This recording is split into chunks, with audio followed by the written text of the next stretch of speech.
Amém, queridos? O cuidado restaurador de Deus.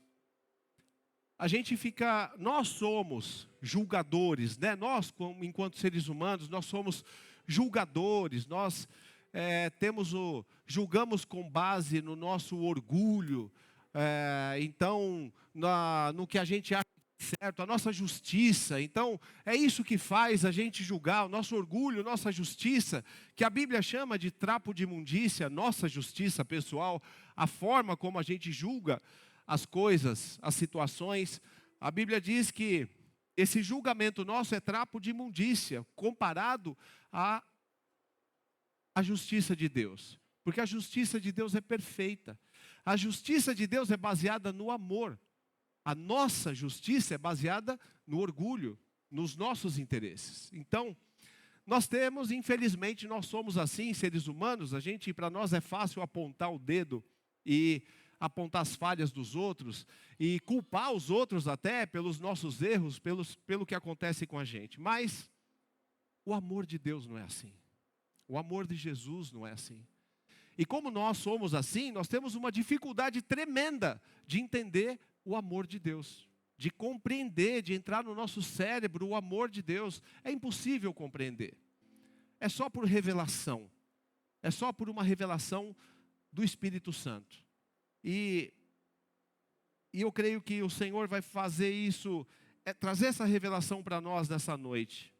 A natureza de Jesus é a natureza compassiva. Jesus é a própria compaixão, Ele é o próprio amor. Então, às vezes, a gente fica imaginando Jesus olhando para as nossas falhas, para os nossos erros, para os nossos tropeços e apontando o dedo: Jesus está bravo comigo, eu nem sinto mais a presença, Deus está bravo comigo. E Ele não é assim. Ele diz: eu sou manso e humilde de coração. Ele jamais despreza alguém que está com o coração quebrantado e contrito. O amor de Jesus, os olhos de amor, Ele tem olhos quando Ele olha para você. Como nós vimos aqui, Ele não olha para você com olhos de ira, com olhos de desprezo, ou de raiva, ou de te culpando. Os olhos de Jesus são olhos de amor em qualquer circunstância. Às vezes Ele até percebe que, como foi com Judas estava do lado dele na noite de ceia, e ele sabia o que Judas estava por fazer, já tinha tramado. E ele não olhou para Judas com olhos de desprezo, ele olhou para Judas com olhos de amor, chamou ele de amigo. Não importa a circunstância, o amor de Jesus para com a criatura dele é profundo, Ele ama. Os olhos de Deus são de amor. Ele restaura a nossa dignidade, Ele restaura o que nós falhamos. Nós temos visitantes aqui hoje. Quem está visitando a gente pela primeira vez, seja bem-vinda. Mais alguém? Pelas primeiras vezes, sejam bem-vindas. Mais alguém? Cadê? Seja bem-vindo. Tudo bem? Quem mais? Mais alguém? Seja bem-vindo, querido. Sejam todos bem-vindos. E talvez você que está vindo pela primeira vez aqui, ou talvez pelas primeiras vezes, você está pensando assim: sei lá, eu vou lá ver. Ou alguém te convidou.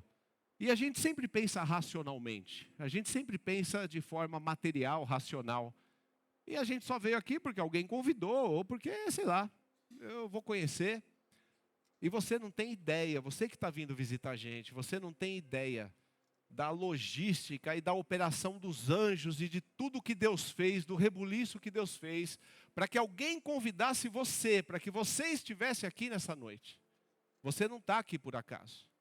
Você veio até aqui nessa noite hoje, porque o Espírito Santo de Deus quer falar com você. Ele quer falar dentro do seu coração. E eu não estou falando de religião, para você mudar de religião, nada disso. Eu estou falando do próprio Deus, do Criador e você. Ele te trouxe aqui para falar no seu coração, para falar no meu coração, para falar no nosso coração aqui nessa noite. Talvez você não saiba, talvez nem nós saibamos também, mas a sua alma está desesperada por Jesus. Talvez você está achando que O problema é o saldo bancário, ou talvez o problema é a profissão, ou talvez o problema é, sei lá, as circunstâncias da vida, que se tivesse aquele problema resolvido, eu estaria bem. Se eu tivesse resolvido aquela situação da minha vida, se eu não tivesse tido aquele erro ou aquele tropeço, estaria tudo bem. Mas eu posso te dizer, queridos, que o Espírito Santo está dizendo para você que nada disso vai preencher o seu coração. O Espírito Santo de Deus está dizendo para você que a sua alma está desesperada por Jesus, por esse amor. E a hora que você conhecer esse amor, a sua vida destrava, a sua vida desabrocha e tudo acontece pelo poder dele e pelo amor dele. Amém? Abre seu coração, experimenta o amor de Deus. Aleluia. No amor não há medo, queridos. No amor não há medo. O amor expulsa o medo. O amor expulsa todo o medo. A gente não consegue nem entender esse versículo. Não dá nem para entender ele, porque nós não entendemos o amor de Deus. E por não entender, a gente continua com o medo. E não expulsa, e não fica longe do medo, das preocupações, da ansiedade, da depressão, da insônia e de todas essas coisas. A gente não se desliga dessas coisas, porque a gente não conhece, não entende, não acredita no amor de Jesus. Quando a gente percebe o amor dele e tem esse amor revelado no nosso coração, então acaba o medo e acabam todas essas coisas, porque no amor não há medo. O amor expulsa todo medo. Amém? Aleluia. Louvado é o nome do Senhor.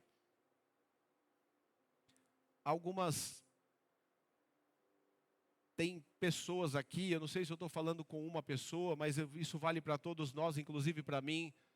Mas talvez o Espírito Santo está falando com alguém aqui, que o espírito do mundo, vamos chamar assim, o espírito do mundo tem falado demais no teu ouvido.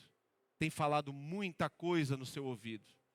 Tem falado muita coisa no seu coração. Você está ouvindo muita coisa do espírito do mundo. Mas nessa noite o Espírito Santo de Deus está calando esse espírito do mundo, subjugando esse espírito do mundo em nome de Jesus Cristo. E nessa noite você vai sair daqui ouvindo as palavras de Jesus, as palavras de amor, as palavras de salvação, as palavras de vida eterna, em nome de Jesus. Aleluia. Vamos falar de Pedro? Um primeiro ponto dessa mensagem é a gente entender o Pedro. Olha que interessante, porque todo personagem, né, todos os fatos bíblicos e as pessoas envolvidas na história bíblica são impressionantes, estão aí até hoje, tantos anos, né, e a gente ainda, e essa palavra se renova, então todos são importantes e impactantes. Mas a gente quando começa a falar de um e se aprofunda nele, fica encantado, e o Pedro é o cara incrível, o Pedro é o cara que é aquele louco que você tem que segurar. É o louco que você tem que... Jesus tinha um trabalho danado para segurar ele. Tem até um episódio engraçado daquela série Chosen. Eu não lembro o nome da série. Você lembra o nome da série? O Escolhido, né? O Escolhido. E é uma série muito boa, se você não assistiu, assiste, porque é muito interessante a forma como eles apresentam Jesus. E em uma das passagens, ele vai curar, aquela passagem da cura da sogra do Pedro. E aí a esposa do Pedro, né, fala: obrigado, Jesus, que você curou a minha mãe. Ele fala: você andar com Pedro é difícil, andar com Pedro preocupado não dá. Então ele curou a sogra do Pedro. E claro que isso não está na Bíblia, mas é interessante para você entender como era o Pedro. Aquele cara agitado, aquele cara que não para, aquele cara que está sempre querendo fazer alguma coisa, aquele cara cheio de ideias, cheio de um cara agitado, um cara a 1000 por hora. E esse Pedro, ele viu muitas curas, viu tantas curas, gente. Ele andou com Jesus ali durante todo o ministério, o chamado dele, Jesus passou, chamou ele era um empresário da pesca, e Jesus chama ele e fala: Pedro, vem comigo, eu vou te ensinar e você vai ser pescador de homens. E o Pedro abre mão na hora de tudo aquilo que ele fazia. Convenhamos também que ele também estava bem complicado na pesca dele, não ia bem os negócios, estava cheio de dívida. Mas ele foi, se entregou para Jesus e começa a caminhar com Jesus, e ele vê a cura de leprosos, curas de cegos, cura de surdos, de paralíticos, libertações de demônios, a multiplicação de pães. Ele vê a ressurreição, né? vê pessoas sendo ressurretas, não, isso me fuge a palavra agora. Ressuscitadas. Então, pessoas sendo ressuscitadas ali diante dos olhos dele, milagres tão grandes, ele caminhou sobre as águas. Já imaginou isso, irmãos? Eu fico imaginando, eu fiquei olhando Pedro e entendendo Pedro ali, e fiquei imaginando, imagina você estar no meio do mar, dentro de um barco, e você sair do barco e começar a caminhar sobre as águas. Que experiência é essa? Imagina.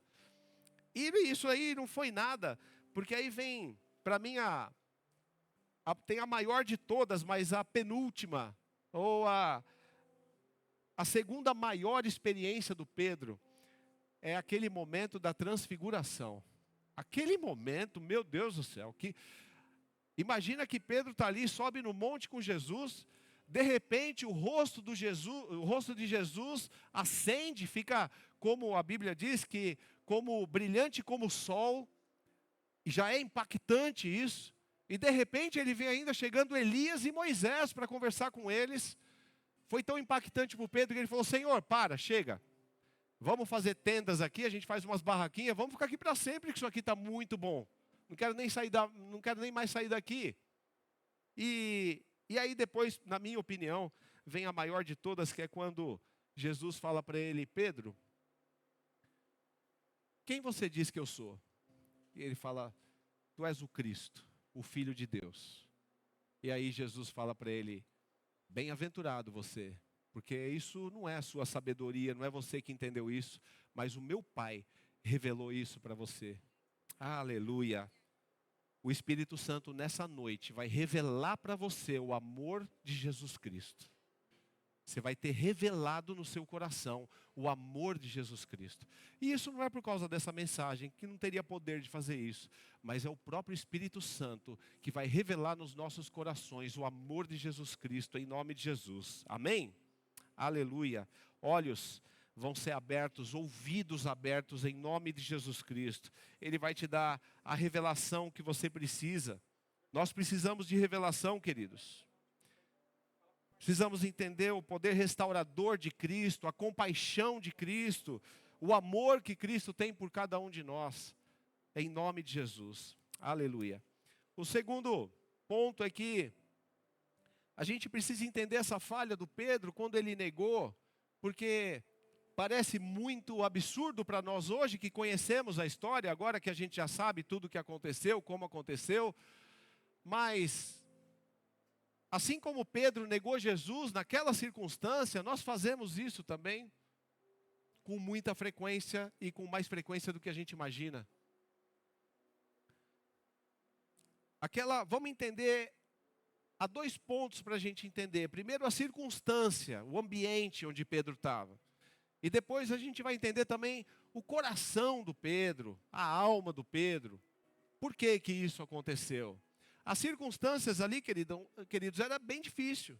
Era complicado a situação em que ele estava vivendo naquele momento. Porque ele estava num ambiente, numa situação nova para ele, e que ele não esperava. Ele não esperava aquilo acontecer. Ele jamais esperava que Jesus fosse ser preso. Não era concebível na cabeça dele aquele Jesus que fez tantos milagres, aquele Jesus que aconteceu aquela transfiguração, que falou com Moisés e Elias, aquele Jesus que ressuscitou pessoas doentes. Não, ser entregue na mão de soldados romanos não é possível. Ser julgado pelos religiosos da época, não faz sentido. Era inaceitável isso para ele. Aquela situação não era cabível, ele não conseguiria aceitar aquilo.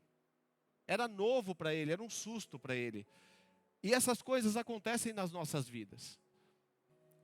A gente está conduzindo a nossa vida no dia a dia e de repente vem uma notícia, vem uma circunstância, algo acontece que você não está esperando. E que jamais você imaginou que poderia acontecer. Jamais você imaginou que tal pessoa poderia ter feito isso com você. Ou que pior que isso ainda, jamais você imaginou que você faria tal coisa por alguém, contra alguém. Mas nós fazemos. Circunstâncias, problemas inesperados. Além disso, tinha toda a pressão daquele ambiente em que ele estava vivendo. Imagina a pressão que estava acontecendo ali ao redor dele, porque as pessoas estavam ali naquele contexto de um julgamento. Alguém provavelmente vai ser morto. Alguém vai ser crucificado, ou vai ser decapitado, alguma coisa vai acontecer aqui. Então, o clima não era bom daquele ambiente. As pessoas, a massa é sempre assim, enquanto alguém está fazendo muito sucesso, as pessoas vão apontando e querendo se juntar, mas quando alguém tropeça e cai, geralmente as pessoas se mudam. Então, aquelas mesmas pessoas que ficavam andando, aquela multidão que andava atrás de Jesus, provavelmente muitos deles depois eram os que apontavam a Jesus, que devia mesmo ser crucificado. E dentro daquele ambiente com aquelas pessoas, Pedro estava ali no meio, sozinho. Ele não estava junto com Jesus, os discípulos ali. Ele estava sozinho, no meio de pessoas querendo ver o circo pegar fogo. Ele estava com medo. Isso gerou medo nele. Além disso, tinha pessoas envolvidas naquele contexto. Vamos lembrar o que aconteceu antes dessa passagem. Ele tinha acabado de cortar a orelha de um soldado romano. Não é pouca coisa. A gente lê essas passagens e a gente não dá o valor que elas têm, o peso que elas têm. É como, imagina se alguém hoje fosse lá e cortasse a orelha de um soldado americano no meio da batalha, numa missão do exército. Não vai ficar de graça não vai ser tranquilo não. O negócio vai pegar. E o Pedro foi lá, cortou a orelha do soldado e foi repreendido por Jesus. E isso tinha acabado de acontecer, ele estava com medo de tudo o que poderia acontecer. O coração do Pedro, eu quero que você entenda o coração do Pedro. Ele estava com medo, assustado com aquele contexto, com aquela situação, e não sabia como lidar. Outra situação era interna do Pedro também. Era uma falha que ele tinha. Renato, projeta para mim aí Mateus 26, 33 a 35. Mateus 26, 33 a 35. O coração do Pedro tinha soberba também. Olha o que ele diz. Pedro declarou: pode ser que todos os outros o abandonem, mas eu jamais o abandonarei. Jesus respondeu: eu lhe digo a verdade, esta mesma noite, antes que o galo cante, você me negará 3 vezes. E o Pedro insiste. Pedro, no entanto, insistiu: mesmo que eu tenha que morrer ao seu lado, jamais te negarei. E todos os outros discípulos disseram o mesmo. Tinha soberba no coração dele. Ele não tinha assumido a posição dele de fraqueza, de inconstância, de ser humano, normal. Como ele era guerreiro, era um cara que agitado, um cara de fazer, de enfrentar, ele achava que ele era forte nele mesmo. E isso faz a gente tropeçar, queridos. Muitas vezes nós somos assim também. Nós não acreditamos na nossa fraqueza, nós não acreditamos no quanto é fácil a gente cair. Enquanto está tudo bem, a gente se acha forte, se acha sólido. Há um salmo que diz assim, eu acho que é o rei Davi que diz assim, fala: enquanto eu era próspero, eu me achava invencível. Mas o Senhor virou o rosto para mim e eu desmoronei. Então, enquanto as coisas vão bem, enquanto está tudo bem, as finanças estão bem, saúde está bem, família está bem, está tudo bem, a gente se sente forte, guerreiro, nada me abala. Mas quando vem uma situação dessa, queridos, nós somos abalados. E o Senhor tem a oportunidade de nos mostrar, primeiro, quem nós somos. E em seguida, quem Ele é para nós. Aleluia. Outra situação do Pedro é que ele saiu da comunhão. A Bíblia, como nós lemos, ela diz que ele estava ali em volta da fogueira, junto com os soldados. Ele saiu da comunhão dos irmãos, ele poderia estar junto com os discípulos e um ia ajudar o outro. Se você ler essa passagem lá no livro de João, é interessante porque ele não poderia entrar naquele ambiente. Mas aí a Bíblia fala no livro de João, tudo dá a entender que foi o próprio João que escreveu. E o João está falando dele mesmo, então fala assim que ele tinha um dos discípulos que era amigo do sacerdote. Então, esse amigo, como ele era amigo do sacerdote, ele podia entrar. E o Pedro foi barrado na porta. E aí o João, ou esse discípulo, diz assim, pode deixar ele entrar, ele está comigo. Então, por conta disso, Pedro pôde entrar e está lá. Quer dizer, dentro daquele ambiente que nem era tão grande, tinha um outro discípulo. E o Pedro poderia estar com ele, provavelmente era o João.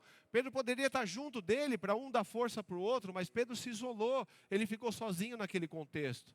Queridos, você sozinho é mais vulnerável do que já é naturalmente.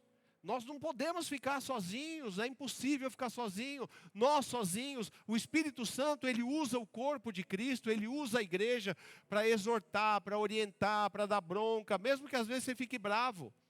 Mas o Espírito Santo opera no meio da igreja.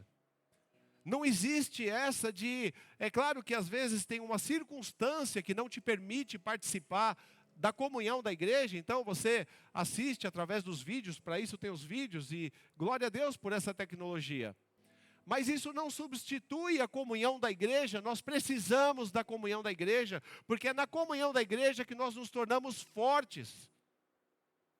Foi assim que Deus determinou a igreja dele, a forma de como funciona o reino. Um ajudando o outro, sem você imaginar uma coisa que você fala, uma oração que você faz. Nós estamos trabalhando como corpo de Cristo, o Espírito Santo de Deus opera através de nós.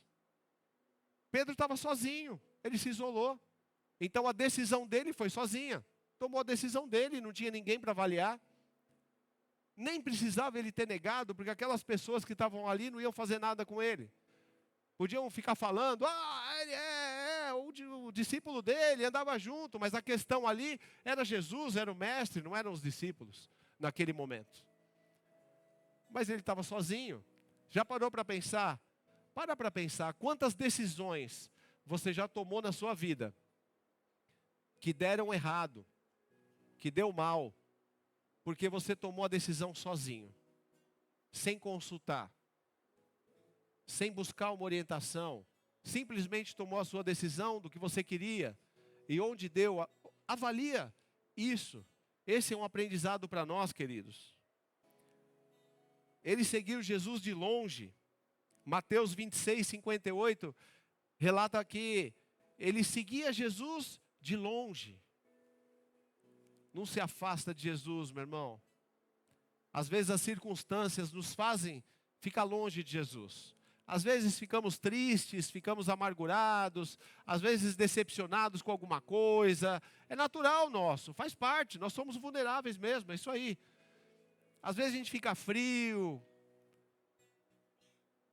Mas o Espírito Santo vai dar um jeito de tocar no seu coração, e quando ele tocar no seu coração, abre o coração, abre seus olhos para o Espírito Santo. Não tenta andar sozinho.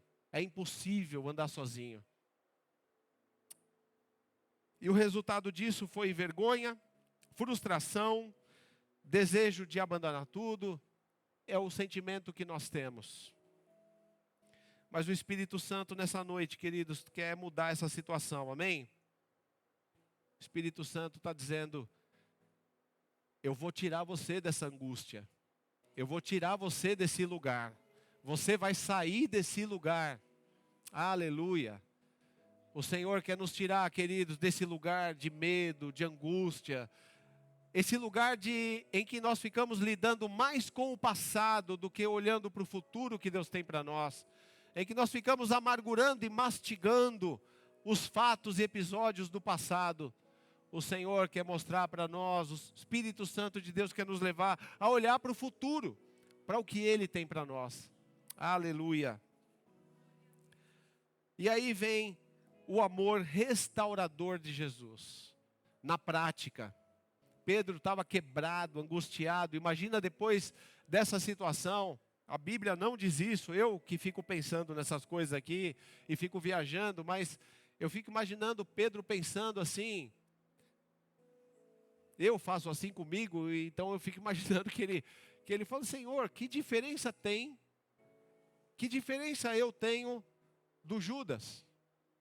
O Judas traiu Jesus por moedas, por dinheiro, entregando, mas nunca afirmou nada para Jesus. Agora eu disse para Jesus que jamais, que eu morreria, mas jamais o negaria. E poucas horas depois eu estou aqui negando ele. Que diferença eu tenho de Judas? Não tem nada disso na Bíblia, tá, irmãos? Eu estou só pensando aqui.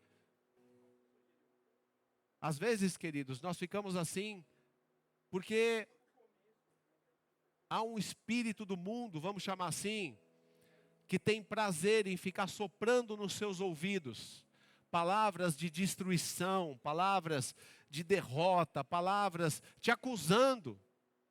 A Bíblia diz que o diabo acusa, que ele acusa. E ele faz isso mesmo. Nós tropeçamos, caímos, falhamos, e aí o diabo vem e esse espírito fica soprando nos nossos ouvidos o tempo todo que você é isso, você é aquilo, não adianta tentar, você não vale nada, você não vai conseguir, você é sempre assim, anda um pouco e cai, e essas coisas todas que vão roubando a nossa fé, roubando a nossa alegria, roubando a nossa energia, roubando a nossa esperança e a nossa confiança. E o Senhor está quebrando esses grilhões nessa noite, em nome de Jesus. Aleluia. Olha o carinho, olha o amor, olha o cuidado de Jesus na restauração do Pedro, na reconstrução do Pedro. Olha o cuidado minucioso que Jesus teve com Pedro. E é o mesmo amor que Jesus tem por você e por mim. É o mesmo amor que Ele aplica todos os dias, quando nós conseguimos dar ouvidos para Ele, ao invés de dar ouvidos a esse espírito do mundo. João 21, você pode projetar para mim, Renato, por favor? João 21, do 9 ao 10. Eu acho tremenda essa passagem, porque diz assim: quando chegaram, encontraram um braseiro, no qual havia peixe e pão. Só até aqui. Onde havia peixe e pão. Gente, Jesus fez um churrasquinho para o Pedro. Olha isso. E eu fico empolgado com isso, porque eu pessoalmente tenho uma relação intensa com comida. A minha relação com comida é forte. Minha esposa sofre bastante com isso, inclusive. E a gente vê o cuidado e o amor de Deus. A semana passada a gente viu que Deus preparou um anjo padeiro para fazer pão para o Elias. Agora aqui a gente vê um Jesus fazendo um churrasquinho para o Pedro e para os discípulos. Quando Jesus estava lá no deserto, vieram lá, ele foi servido, vieram os corvos e serviram ele com carne, com pão. Isso quer dizer, queridos, muito além da comida, quer dizer que Deus conhece a sua necessidade. Ele sabe exatamente o que você precisa, na hora que você precisa. É que esses espíritos malignos ficam soprando nas nossas mentes, e a gente dá ouvidos para isso, e a nossa fé é roubada. E a gente sofre por causa disso, fica com medo, depressão, ansiedade, todas essas coisas. Mas o Senhor nunca nos abandonou, nunca nos deixou.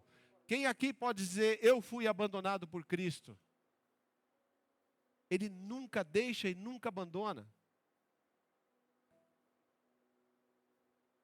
Olha o carinho de Jesus aqui com Pedro. Ele primeiro serve a Pedro e... Põe o outro versículo, por favor, o seguinte, o 19. Jesus disse: tragam alguns dos peixes que vocês acabaram de pegar. Vamos aumentar aqui vamos fazer um churrasco maior, aqui só tem um pão, um peixe, vamos fazer mais aqui. E faz aquele momento de comunhão, de restauração. Eu fico imaginando ali o Pedro chegando Que Pedro estava tão deprimido que, antes desse episódio aqui, ele estava tão deprimido que ele fala assim, eu vou pescar.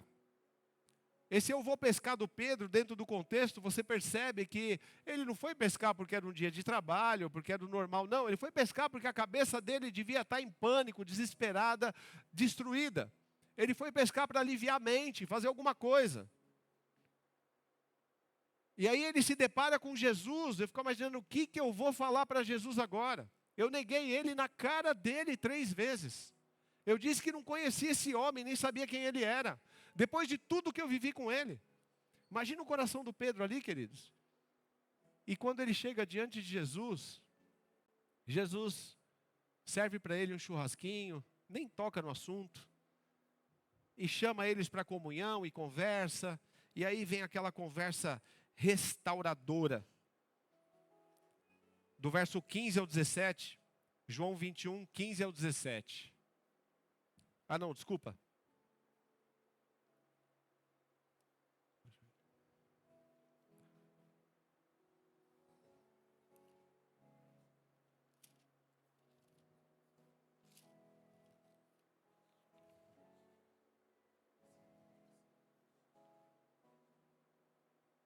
Ele chega, Jesus começa a falar com ele. E diz assim, Pedro. Está aqui. Jesus, depois da refeição, Jesus perguntou a Simão Pedro, Simão, filho de João, você me ama mais do que estes? Sim, Senhor, respondeu Pedro. O Senhor sabe que eu o amo. Então, alimente meus cordeiros, disse Jesus. Põe o próximo. Jesus repetiu a pergunta, Simão, filho de João, você me ama? Sim, Senhor, disse Pedro.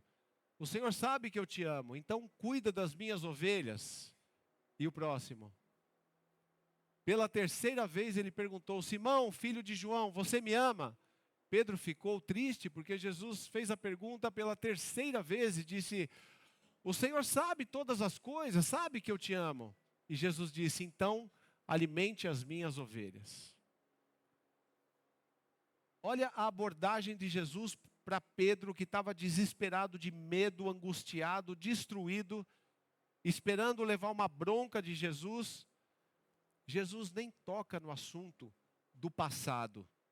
Jesus primeiro fala da cura dele, porque como Pedro negou ele 3 vezes, Jesus faz ele afirmar o amor dele por Cristo 3 vezes, apagando aquela maldição, apagando aquele pecado.